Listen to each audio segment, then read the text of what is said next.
Hi friends, welcome to my channel. இந்த சேனலை first time பார்க்குறீங்க அப்படின்னா மறக்காமல் சேனலை சப்ஸ்கிரைப் பண்ணி வச்சுக்கோங்க. வாங்க வீடியோக்குள்ளே போகலாம். இன்றைக்கி நம்ம சேனலில் என்ன வீடியோ பார்க்க போகிறீங்க அப்படின்னா ஒரு குக்கிங் வீடியோ தான். மட்டன் ரெசிபி, மட்டன் சூப் எப்படி செய்கிறதுன்னு கூட ஷேர் பண்ணியிருக்கேன். வீடியோவை ஸ்கிப் பண்ணாமல் பாருங்கள். இதை பார்த்திங்கன்னா எங்கள் ஊர் சைடு ஆட்டுக்கறி மஞ்சப்பால் அப்படின்னு சொல்லுவாங்க. உங்கள் ஏரியாவில் இதுக்கு என்ன பேருன்னு கமெண்ட் பாக்ஸில் கமெண்ட் பண்ண மறந்துடாதீங்க. வாங்க எப்படி பண்ணுறதுன்னு பார்க்கலாம். நான் 1 கிலோ மட்டன் எடுத்து அதை கழுவிட்டு சுத்தம் பண்ணி எடுத்து வச்சுருக்கேன். சுத்தம் பண்ண மட்டனை சேர்த்துக்கலாம். அது கூடவே 2 டம்ளர் தண்ணியும் சேர்த்துக்கலாம்.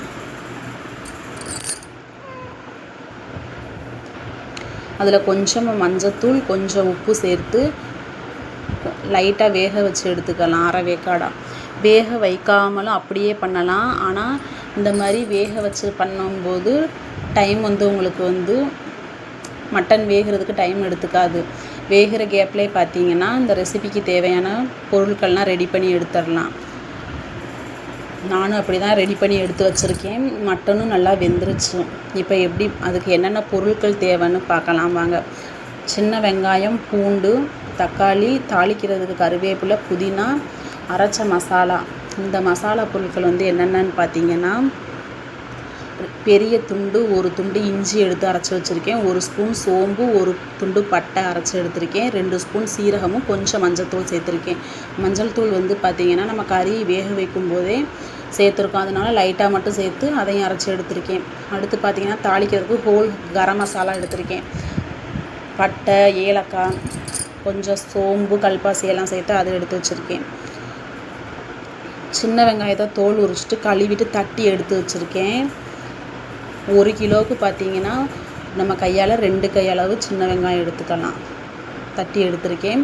பூண்டையும் தோல் உரிச்சிட்டு அதையும் தட்டி எடுத்து வச்சுருக்கேன். இந்த டிஷ்ஷுக்கு பார்த்திங்கன்னா சின்ன வெங்காயம் சேர்த்து பண்ணும்பொழுது ரொம்பவே டேஸ்ட்டு சூப்பராக இருக்கும். நல்லா பழுத்த தக்காளி 4 பழம் எடுத்து அதையும் கழுவிட்டு கட் பண்ணி எடுத்து வச்சுருக்கேன். அது கூடவே கொஞ்சமாக புதினா, கருவேப்பிலை எடுத்து வச்சுருக்கேன். வாங்க எப்படி செய்கிறதுன்னு பார்க்கலாம். சூப் செய்கிறதுக்கு தேவையான பாத்திரத்தை வச்சுக்கலாம். 2 டேபிள் ஸ்பூன் ஆயில் விட்டு தாளிக்க எடுத்து வச்சுருக்க மசாலா பொருட்கள் சேர்த்துடலாம். பொரிஞ்சு வந்த உடனே அது கூடவே தட்டி எடுத்து வச்சுருக்க சின்ன வெங்காயம் சேர்த்துடலாம். சேர்த்து நல்லா வதக்கிக்கலாம். ஓரளவு வதங்கினா போதும்.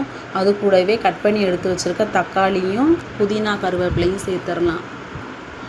அது கூடவே கொஞ்சமாக உப்பு சேர்த்து வதக்கிக்கலாம். உப்பு சேர்த்து வதக்கும் பொழுது தக்காளி வேகமாகவே வெந்து வந்துடும். ஏற்கனவே நம்ம கறி வேக வைக்கும் பொழுதும் பார்த்திங்கன்னா உப்பு சேர்த்துருக்கோம். அதனால் பார்த்துட்டு சேர்த்துக்கோங்க. நம்ம சேர்த்துருக்க தக்காளி நல்லா வதங்கி வரணும். வதக்கிக்கலாம்.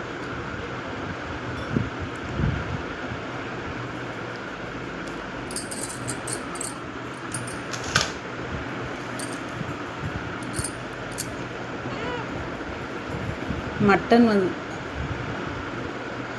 இதிலேயே பார்த்தீங்கன்னா நம்ம அரைச்சி வச்சுருந்த விழுதுகளையும் சேர்த்துக்கலாம். சோம்பு, சீரகம், பட்டை அதெல்லாம் அரைச்சி வச்சுருந்தோம் இல்லையா, இஞ்சி அதெல்லாம் அதையும் இது கூடவே சேர்த்து வதக்கிக்கலாம். இஞ்சி பச்சை வாசம் போகிற வரை வதக்கி எடுத்துக்கலாம். நம்ம சேர்த்த தக்காளியும் நல்லா வதங்கி வந்துருச்சு. இந்த ஸ்டேஜில் வேக வச்ச தண்ணியோடவே மட்டனையும் சேர்த்துக்கலாம். நல்லா வதங்கி எண்ணெய் பிரிஞ்சு வந்துருச்சு. இப்போது நம்ம வேக வச்ச மட்டனை சேர்த்துக்கலாம். தண்ணி கூடவே சேர்த்துக்கோங்க.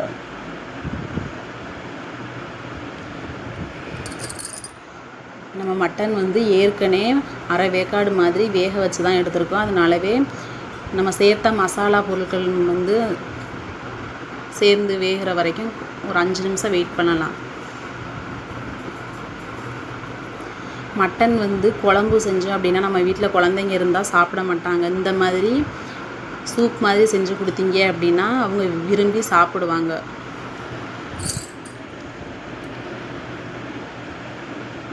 எவ்வளோ கலர்ஃபுல்லாக இருக்குன்னு பாருங்கள்.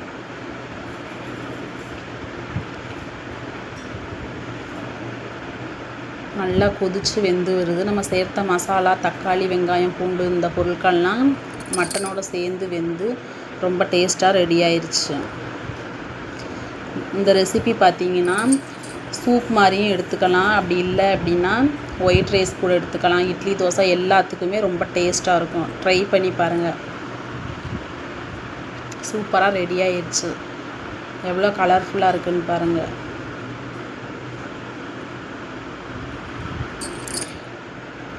இந்த வீடியோ பிடிச்சிருந்துச்சி அப்படின்னா மறக்காமல் லைக் பண்ணுங்கள். உங்கள் ஃப்ரெண்ட்ஸ் கூட ஷேர் பண்ணுங்கள். சேனலை மறக்காமல் சப்ஸ்கிரைப் பண்ணி வச்சுக்கோங்க.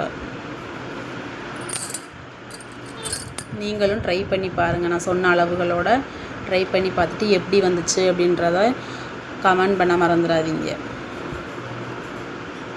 நான் வந்து பார்த்தீங்கன்னா ஒயிட் ரைஸ் கூட தான் வச்சு சாப்பிட போகிறேன். ரொம்பவே டேஸ்ட்டாக இருந்துச்சு.